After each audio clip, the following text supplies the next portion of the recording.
What's up guys, in today's video I'm gonna show you what happened to my PS5 as soon as I switch it on.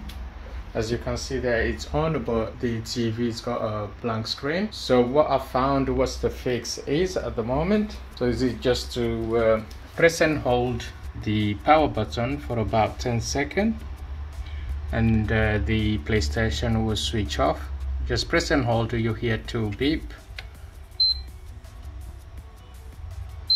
and then let go, so that will switch off the PlayStation. So this is a common problem with people getting a blank screen when your PlayStation 5 is on. So once your PlayStation is switched off completely, there is no lights showing, press again the power button, press and hold for about 10 seconds and you hear 2 beep. So just press and hold.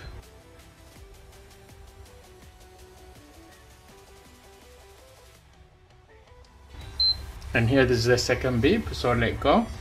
Now switch onto the TV.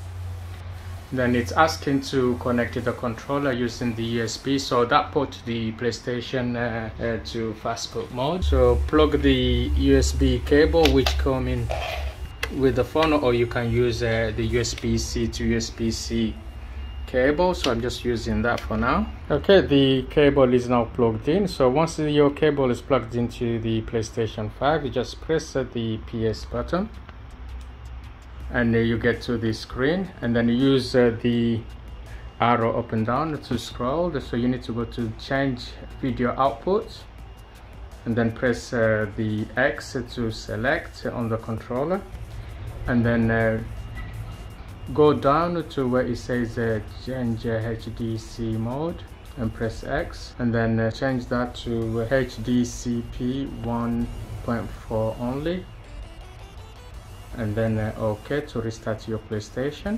You can now take off the cable, so your PlayStation will restart.